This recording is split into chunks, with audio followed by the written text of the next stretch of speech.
우리는 지난주 삼손의 부모 중에서 아버지는 영적으로 우둔하였지만 그 어머니는 영적으로 끼어 있었고 지혜와 지각이 있었던 어머니였다 말씀을 드렸습니다. 우리는 13장, 오늘 14장입니다만 13장 1절에서 보듯이 이스라엘 자손이 다시 여호와의 목전에 악을 행하였으므로 여호와께서 그들을 40년 동안 블레셋 사람의 손에 붙이시니라. 블레셋 사람이라고 말했습니다. 이럴 때 삼손이 태어난 것입니다. 우리는 사사기를 통해서 보았듯이 여호와의 목전에 악을 행하는 이스라엘들의 이와 같이 반복되는 악을 행하는 것은 하나의 패턴입니다. 뭐 조금만 있으면 범죄. 오늘 홍 집사님 기도하신 것처럼 우리는 또 넘어지고 또 죄짓고 또 회개하고 또 죄짓고, 이게 사실은 사사기보다 우리가 조금 더 나은 것이 사실은 없거든요. 사사기만이 아니라 그래서 구약 성경 전부 다는 죄의 삭선 사망이다. 로마서 6장 23절에 말씀하는 것처럼 죄의 삭선 사망으로 다 끝나죠. 구약 성경 전체가.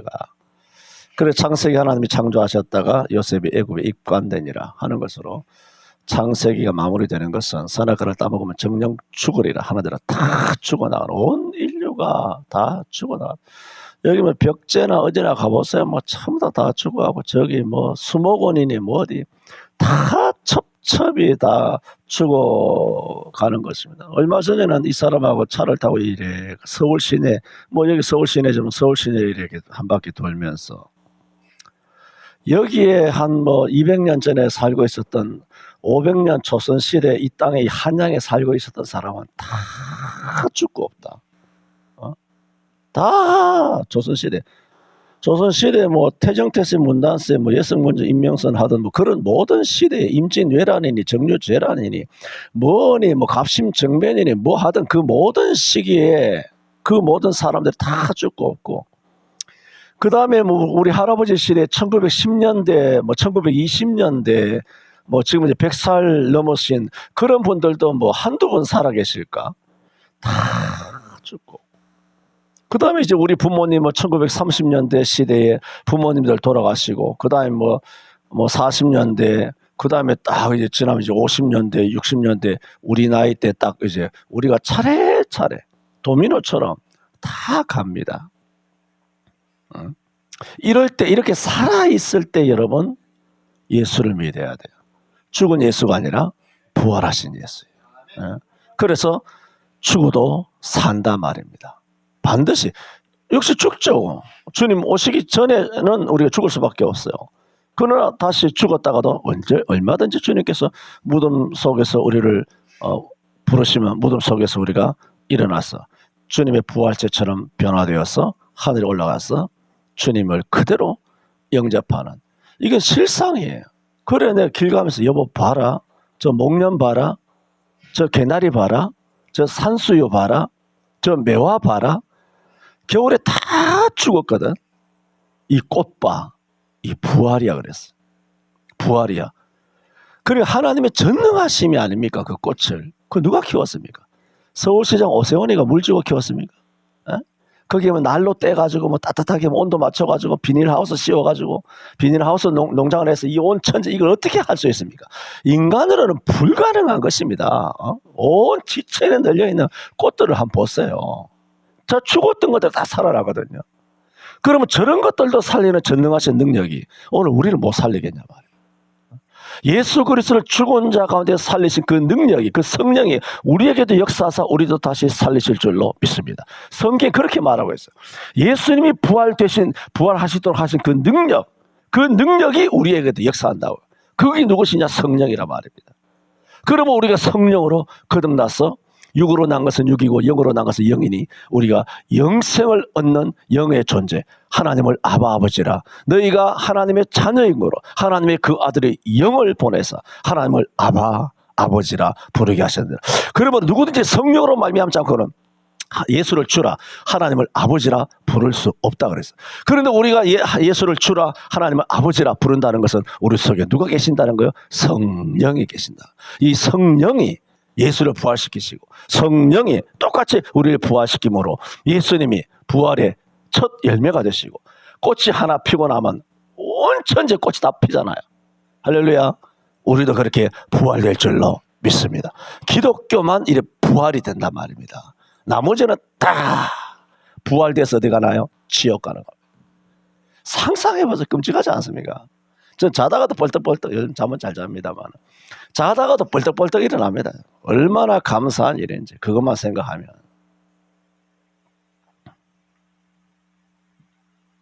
그걸 말씀드리는 것은 이스라엘은 여호와 목전에 악을 행하는 것이 하나의 패턴처럼 되어 있어요. 유행처럼 봄이 오면 여름이 오고 여름이 오면 가을이 오고 가을이 오면 겨울이 오고 10대가 지나면 20대고 30대고 40대. 내가 아침에도 세대라고 말했습니다만 저는 사춘기, 사축기, 갱년기, 50견 이런 거 안 믿는 사람입니다. 그럼 내 인생이 하나도 없습니다.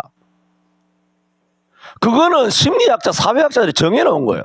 뭔 놈의 사춘기, 별것도 아닌데 가스라이팅을 다 설교했잖아요.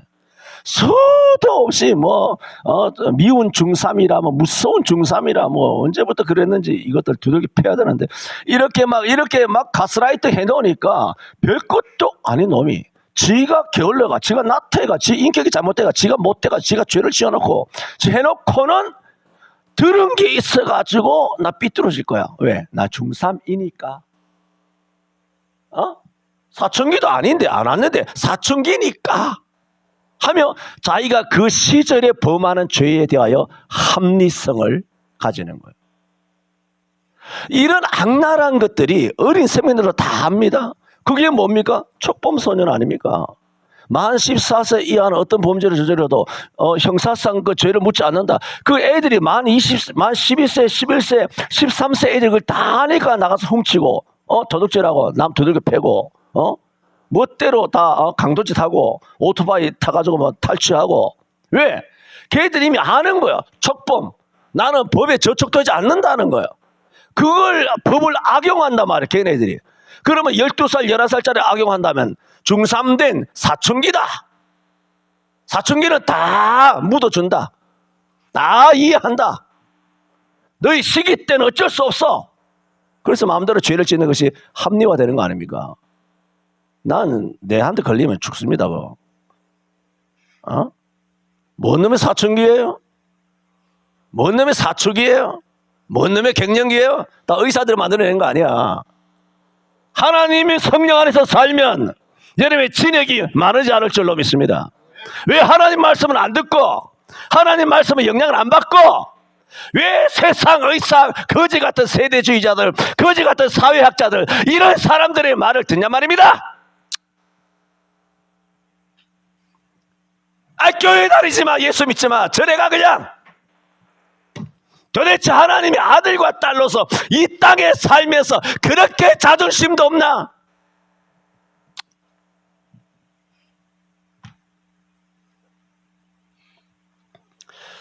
이스라엘 백성들은 여호와의 목전에 악을 행하는 것이 하나의 유행이 돼서 유행이야.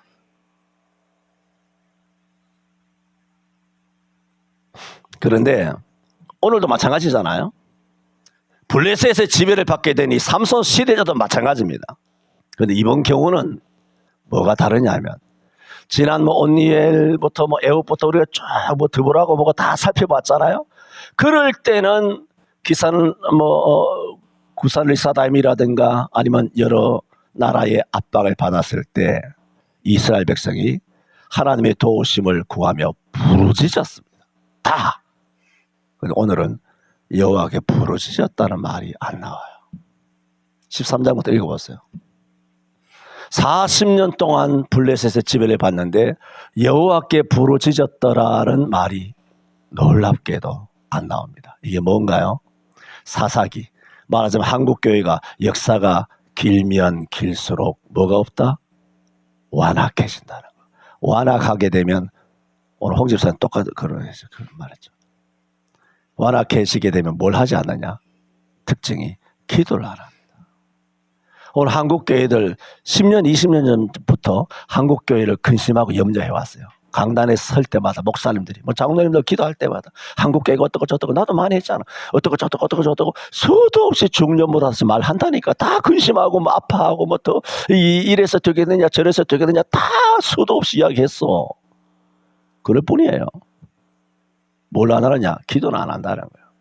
마음만 아파하고 문제를 진단만 하지 해법이 기도인데 기도 외에는 없어요.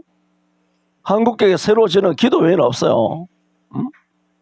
뭐 다른 방법이 있나요, 성경에? 기도는 안 한다니까. 마음만 아파해 기도해. 부모도 마찬가지. 자식에 대하여 마음만 아파해 기도 안 해. 자식이 엇나가잖아. 그런 병신 같은 금쪽 새끼라 그러면서 온데 TV에서 방영하는 그 금쪽 새끼 같은 그런 더러운 드라마를 보면서 우리 자식이 금쪽이래. 왜 애 새끼 금쪽입니까? 생명은 다 금쪽이지.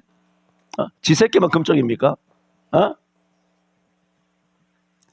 부모는 금쪽 아니에요? 니들이 금쪽이면 엄마 아빠는 다이아몬드야, 이 새끼들아. 니 새끼들이 금쪽이면 엄마 아빠는 다이아몬드야, 임마. 금강석이라고.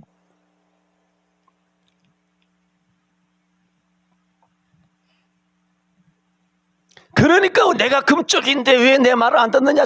아주 개망나니가 돼서 집구석에서 그 프로그램이. 그 인간이 뭐 예수 믿는다는 건 내가 대충 알고 있지만은 예수 믿는 것들 내가 지금 못 믿는 건 알고 있잖아요. 예수 믿는 학자들이 뭐든 내가 안 믿으니까. 목사부터 내가 안 믿는데 뭐. 다 인본주의적이고 세속적이고 사회주의적이고 그러니까 그렇게 타락한 전문 지식을 가지고 그렇게 하는 거예요.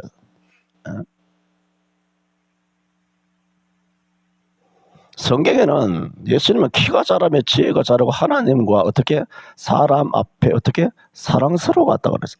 가면 갈수록 엇나가고 어른들이 근심이 되고 어른들이 눈밖에 나고.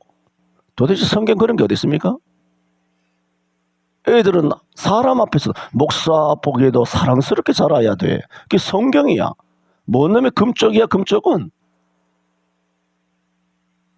장로님들 볼 때도 사랑스럽게 자라야 돼. 사람 앞에 사랑스러워 가더라.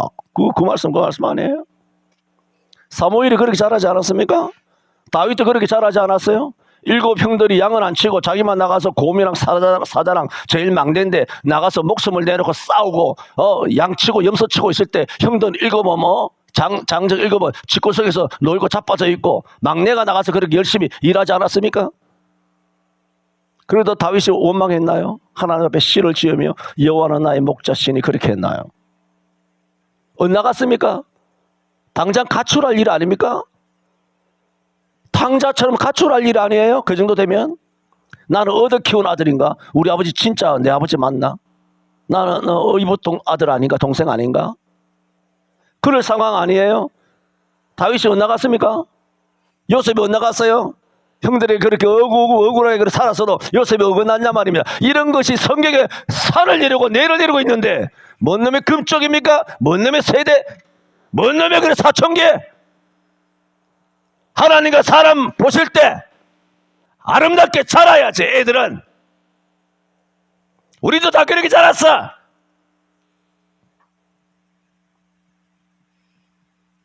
말 안 듣는 것이 요즘 무슨 훈장인 줄 알아. 집구석마다 아들 새끼들이 부모 말을 안 들어.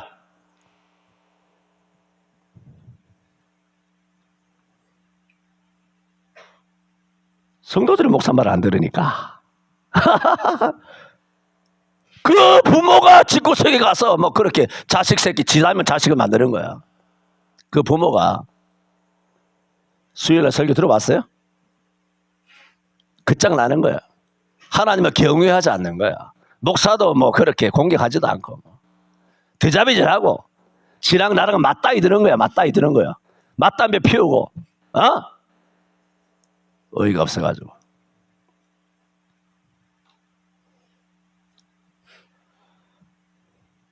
세월이 흐를수록 이스라엘은 점점점 완악해졌습니다. 그래 사사기 시대가 점점점 타락하고 완악해졌기에 놀랍게도 이 즈음에는 여호와의 도우심을 위하여 부르짖지 않습니다.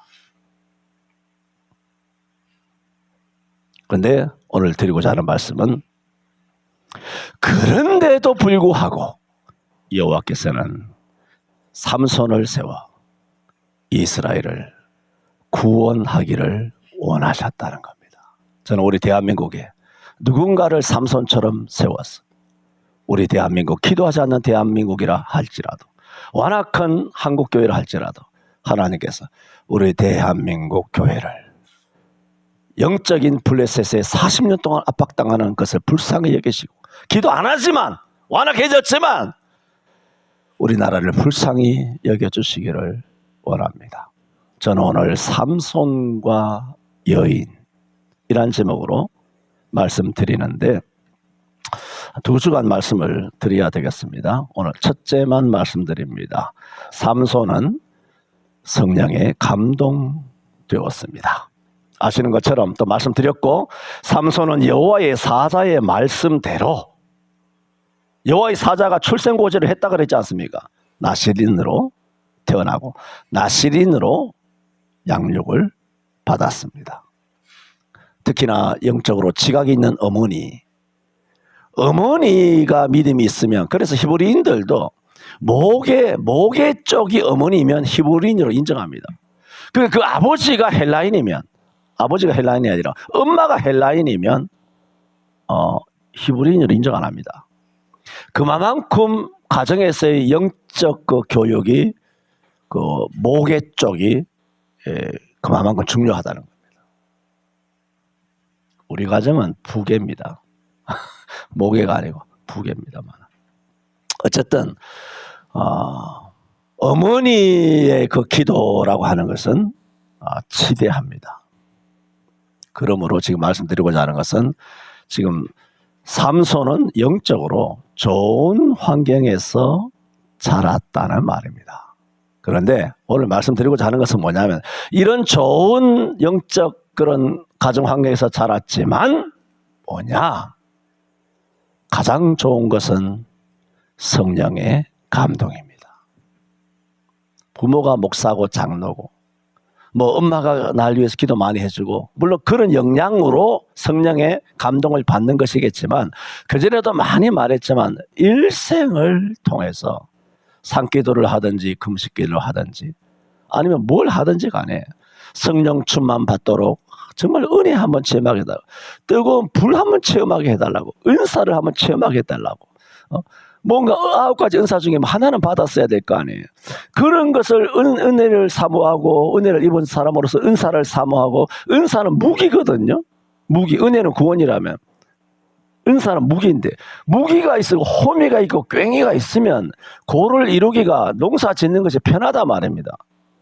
그런데 아무것도 없이 예수는 믿기는 믿어, 구원을 받았어. 그런데 무기가 없어, 도구가 없으면 산에 가서 밭을 매려면 맨손으로 그 땅을 흙을 팔면 그거 얼마나 힘들겠어요. 교회 다니는 것이 힘든 거예요. 그게 찬송하는 것도 힘들고, 주님을 위해 충성하고 순종하는 것도 힘들고, 그런 은혜를 받고 은사를 받게 되면 이게 움직여져요. 자동적으로 내 안에 성령께서 자동적으로 탁탁 몸이 움직이게 되는데, 그러므로 가장 좋은 것은 뭐냐? 가정이 중요하죠. 그 다음에는 그거보다 더 중요한 것이 뭐냐? 내 자녀가 정말 성령의 감동을 경험하는 거예요. 내 자녀가. 삼손의 가정 환경이 그렇게 좋았고, 자기 또 신분 또한 나실인이지만 결정적으로 성령이 감동하셨더라는 겁니다. 13장 25절에 소라와 에스다올 사이 마하네단에서 여호와의 신이 비로소 그에게 감동하시니라. 성령의 전격적인 감화 감동이죠. 또 14장 6절에도 다음 구절이죠. 삼손이 여호와의 신에 어떻게 크게 감동되어, 또 14장 19절에도 여호와의 신이 삼손에게 크게 임하시매. 가정 환경, 믿는 자의 가정, 모태신앙, 주일학교 출신, 이것은 무시할 수는 없어요. 그러나 결정적으로 나누는 것은 뭐냐? 성령의 감동이에요. 성령 충만을 받아야 돼요. 성령 충만 받은 성도와 성령 충만을 체험하지 못한 성도의 결정적인 차이가 뭔지 아십니까? 경외예요. 내가 알죠. 아니 성령 충만 받은 사람이라고 다 목사 사이 좋을 줄 압니까? 성령 충만 받은 사람이라고 해서 다 목사에게 순종할 줄. 목사라는 것은 그냥 인간 목사를 이야기하는 거 아닙니다. 그 어떤 거룩한 직분에 대하여 거룩한 권위에 대하여 순종하고 그렇게 몸된 교회에 충성할 줄 압니까? 성령 충만 받아도 부딪힐 수도 있고 이럴 수도 있고 저럴 수도 있어요. 그런데 결정적인 순간은 다릅니다. 성령 충만 받으면 결정적인 순간 결정적인 범죄를 저지르지 않아요. 주의 사자에 대하여 결정적인 순간은 꺾습니다. 꺾입니다. 꺾게 해주십니다. 누가? 성령이 합니다. 자기가 하는 거 아닙니다. 내 눈에 다 보이잖아. 뭐 보인다 그래 거짓말인 줄 알아 진짜. 그거는 결정적이에요. 딱 꺾이는데 그걸 누가 꺾냐면은 하나님. 목사님들도 달라요. 베드로도 꺾인 거잖아요. 베드로가 하나님 말씀 3번 부인했잖아요. 딱 닭이 울자 말씀이 딱 생각나잖아. 딱 꺾이는 그 순간에 딱 꺾이는 거예요. 지가 꺾은 게 아니에요. 딱 꺾이는 거예요. 아니 세후의 만찬에서 베드로에게 많은 말씀을 했습니까? 가룟유다에게 많은 말씀을 했습니까? 가룟유다에게 3배나 더 많은 말씀, 경고의 말씀을 주셨어요. 그런데 가룟유다는 온갖 범죄를 저지르면서 목매달아 죽기까지도 예수님의 말씀이 생각이 나지 않는 거예요. 생각이 나지 않고 그냥 가서 지가 반성하다가 아이고 죄 없는 사람을 죽였도다 하면서 가서 목매다가 죽은 것입니다. 뭐가 생각나지 않았습니까? 말씀이 생각나지 않은 것입니다. 말씀이 생각나지 않으니까 꺾이지 않아요. 결정적인 순간 꺾이는 것이 아니라 예수에게서도 완전히 떨어진 거예요. 그걸 아시고 네가 차라리 나지 아니하였다면 좋았을 뻔하였다는 겁니다. 여러분 결정적인 순간에 꺾이시기를 바랍니다. 내가 인간적인 인간 목사에게 꺾이라는 얘기 아니라 성경의 원리, 하나님의 원리에 대하여 꺾여야 돼요. 그게 은혜예요. 그게 감동하는 거예요. 우리 속에서 역사하는 거예요. 여러분 속에서 속 사람이 여러분을 꺾지 않기를 바랍니다. 그래서 튕겨져 나가는 그런 케이스를 많이 보게 되는 겁니다. 그러므로 최고는 뭐냐? 성령의 감동이에요. 영적 가정 환경 중요하죠. 그리고 더 중요한 것은 그 사람이 예수 믿는 가정이든 아니든 내가 처음 나 혼자 먼저 예수를 믿던 사람이든 간에 한 개인이라도 산에 올라가서 예배당에 와서 금식하면서 부르짖고 하나님 은혜 안 주시면 나 죽습니다 라고 부르짖으면 하나님께서 반드시 구하는 자에게 주십니다. 반드시 은혜를 주시고 하나님께서 만나 주실 줄로 믿습니다. 직장을 주세요. 기도하세요. 부르짖어. 개 끌려도 지 끌려오지 말고 그 본인이 직접 살려달라고 기도하라고 본인이 해야 돼요. 가장 중요한 것이 뭐냐? 성령의 감동이에요. 성령으로 역사하면 안 되는 게 없습니다. 다 형통하게 될 줄로 믿습니다. 이렇게 삼손은 금방 3군데 말씀을 인용드린 것처럼 주의 신에 크게 임하였습니다. 무슨 말이 필요하겠습니까? 우리는 이 땅에 들어봐서 이 땅에 살면서 땅에 살지 않습니까? 땅의 법칙대로 뭡니까? 회사 가면 회사에 규칙이 있지 않습니까? 회사 문화가 있지 않습니까? 직장에 가면 전철을 타면 차를 타면 아니면 운전을 해가면 교통법규도 있고 뭐 여러 가지 많은 지켜야 될 사회인으로서의 그런 규범들도 있고 그런 것이 많이 있죠. 그래서 땅의 법칙대로 땅에서 어떻게 하면 유리한가? 땅에서 유리한 대로 어디 땅을 사야 되느냐? 어디에 집을 지어야 되느냐? 뭐 어떻게 해야 되나? 어떻게 하면 어떻게 장사를 하고 어떻게 하면 내가 돈을 더 많이 벌 수 있느냐? 그 유리한 대로 땅이 원하는 대로 살아갑니다.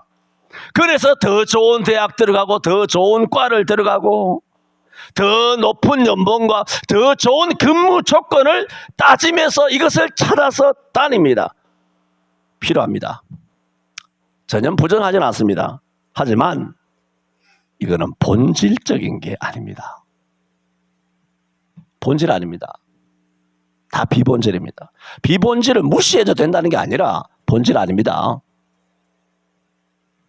우리가 재벌이 아니어도 재벌이면 다 행복합니까?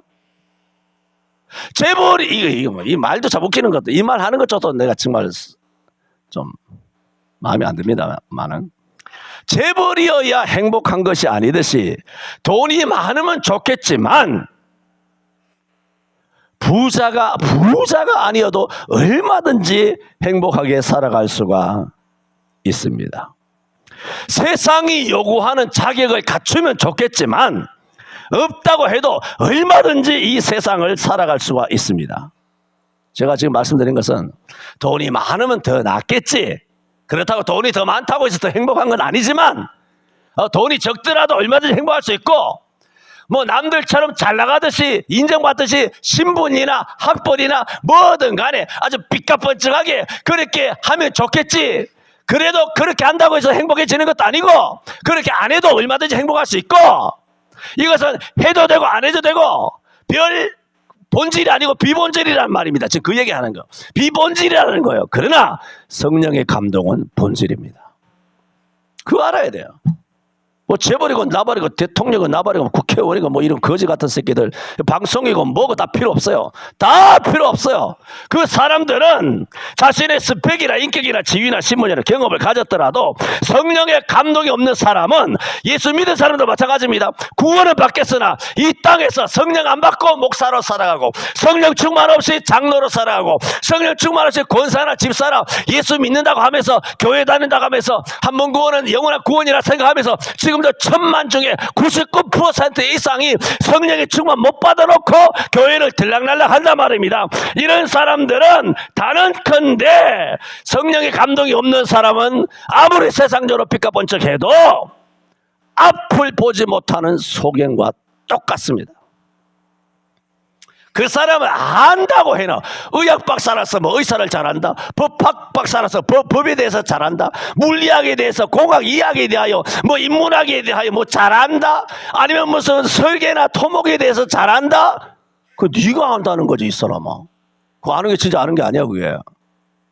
야! 그 아는 게 진짜 아는 게 아니야. 그래 대해서 우리나라가 왜 IMF를 왜 쳐맞았겠어? 우리나라의 경제학 박사, 미국의 프린스턴, 예일, 뭐 하버드 이런 경제학 박사들, 수두룩한 박사들이 은행장들, 한국은 은행장들, 조은의 은행장들, 우리은행 은행장들 다 석학들이에요. 다 경제학 박사들이고 서울대 경영학과 다 나온 애들이에요. 서울대 경영학과 안 나오면 한국은행 못 들어가. 다 카르텔로 다 돼 있어가지고. 그 IMF를 왜 쳐맞아나? 일두분이에요. 리먼 브러더스 사태 때는. 이번에 또 깨지고 있잖아. 집절단 나고 있잖아. 웃기네 진짜. 바보야? 뭐 경제학자가 뭐 아는 것 같습니까? 참 어이가 없어. 의사들이 뭐 아는 것 같아요? 법학자가 뭐 압니까? 이연령 비연령이지. 로프의 가로왈자지. 판사들 전부 다 판세가 됐는지 뭐 개세가 됐는지 모르겠습니다만 지멋대로 하잖아. 자판기처럼. 응? 법을 지멋대로 해석하고 있잖아. 지 꼴리는 대로 법을 하고 있잖아요. 이번에 여러분 뭐 선거 뭐 몰래카메라 설치했다고 한 사람이고 두 사람 구속했잖아요. 그 웃기는 거잖아 그게. 선거 사무실 안에다가 그 몰래카메라 설치했습니까? 이게 선거 사무실이 있으면 이 바깥에 누가 투표하러 들어가나 바깥에 CCTV를 설치해 놓은 거예요. 그게 무슨 불법입니까? 바깥에 설치해 놨다니까. 그걸 어떻게 법으로 걸 수가 없으니까. 어떻게 그러느냐 하면은 건조물 침입죄래. 아니 카메라를 비추는 것이 웬 건조물 침입죄야? 우리나라 형법이든 우리나라 어떤 법에 이거 걸 수 있는 법이 없어요. 이런 것이 어제만 된 것이 아니라 10년 전에도 있었는데 경찰은 뭐 법조문을 어떻게 적용할 수가 없었어. 무혐의를 이미 처분했던 옛날 그런 사건이야. 근데 이번에 선거관리위원회가 이 다 빨갱이 새끼들, 판사들 전부 다 연관된 그런 것들이기 때문에 이놈들이 기소하고 이놈들이 판결해가지고 이놈들이 구속시킨 거예요. 똑같은 놈들이 선거관리위원회에서. 선관위 아주 개새끼들이잖아, 그놈들. 그게 구속될 일이에요, 그게. 몰래카메라 그러니까 여기 예배당 안에 몰래카메라 심어놓았나 보다. 뭔 심어놔서 심어놓기를 저 바깥에다가 몰래카메라가 아니라 CCTV 떡 갖다 달아놨는데 그게 범죄입니까? 여러분 집 앞에 이제 CCTV 가게에 CCTV 단 거 전부 다 이제 구속해가지고 전부 다. 여러분 블랙박스도 달아봐. 이제 다 그다 구속되는 거야. 웃기는 짜장면 아닙니까? 이런 판세들. 미친놈들 아니에요, 이놈들이. 미스터 조 어떻게 생각하나? 넘어가고.